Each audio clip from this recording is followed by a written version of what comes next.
పశ్చిమ గోదావరి జిల్లా అటల్ మోదీ సుపరిపాలన యాత్రలో భాగంగా భీమవరంలో భారతరత్న మాజీ భారత ప్రధాని అటల్ బిహారీ వాజ్పేయి గారి విగ్రహావిష్కరణ కార్యక్రమంలో ఏపీ బీజేపీ రాష్ట్ర సెక్రటరీ భోగిరెడ్డి ఆదిలక్ష్మి మరియు బీజేపీ రాష్ట్ర అధికార ప్రతినిధి శ్రీమతి ముళ్లపూడి రేణుక పాల్గొన్నారు. ఈ సందర్భంగా ముళ్లపూడి రేణుక మాట్లాడుతూ, ఈరోజు పశ్చిమ గోదావరి జిల్లా భారతీయ జనతా పార్టీ కుటుంబ సభ్యులందరికీ కూడా ఒక పండుగ రోజు.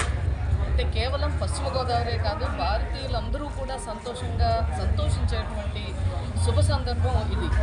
ఎందుకంటే ఏ రాజకీయ పార్టీ అయినా వారి యొక్క ముఖ్య కార్యక్రమాలు మొదలు పెట్టుకునే ముందు కానీ, లేదా పార్టీ వ్యవస్థాపక దినోత్సవం రోజు కానీ, వారి యొక్క వ్యవస్థాపక అధ్యక్షులకి ఒక ఘనమైనటువంటి నివాళులు అర్పించి కార్యక్రమాలు చేసుకుంటూ ఉంటారు. అయితే మన ఆంధ్ర రాష్ట్రంలో కూడా చూస్తే ఉన్నటువంటి రాజకీయ పార్టీలు అందరికీ కూడా ఆ యొక్క వ్యవస్థాపక అధ్యక్షుల విగ్రహాలు ఉన్నాయి, అలాగే మొదలు పెట్టుకుంటూ ఉన్నారు.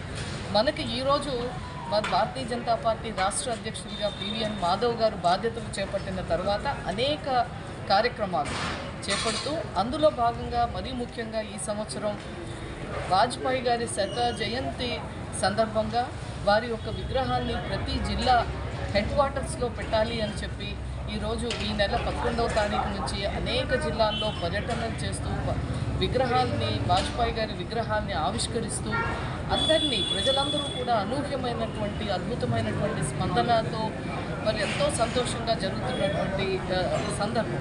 ఈ రోజున మేము కూడా రాబోయే కాలంలో పార్టీ కార్యక్రమాలన్నిటికీ కూడా వాజ్పేయి గారు, ఎందుకంటే 1980లో భారతీయ జనతా పార్టీగా భారతీయ జనసంఘ్ మారినప్పటి నాటి నుండి కూడా వాజ్పేయి గారు మొట్టమొదటి అధ్యక్షులుగా ఉన్నారు.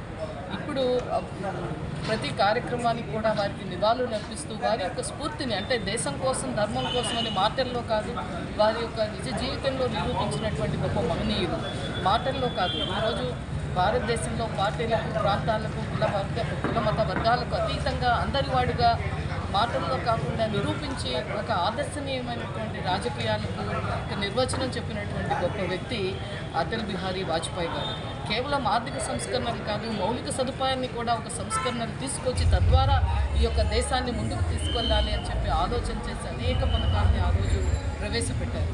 అదే మాదిరిగా దేశం కోసం, అంటే మామూలుగా వింటూ ఉంటాం వ్యక్తి నిర్మాణం ద్వారా వ్యవస్థ నిర్మాణం అవుతుందని, ఆ వ్యవస్థ ద్వారానే జాతి నిర్మాణం అవుతుంది అని అది పూర్తిగా నమ్మి, ఏదైతే ఏ ఐడియాలజీ అయితే రాష్ట్రీయ స్వయం సేవక్ సంఘ్ వ్యక్తి నిర్మాణమే ఒక ఎజెండాగా మరి తీసుకెళ్లినటువంటి సందర్భంలో ఈరోజు భారతదేశానికి అద్భుతమైనటువంటి 2 ప్రధానుల్ని మనకు రాష్ట్రీయ స్వయం సేవక్ సంఘ అందించింది.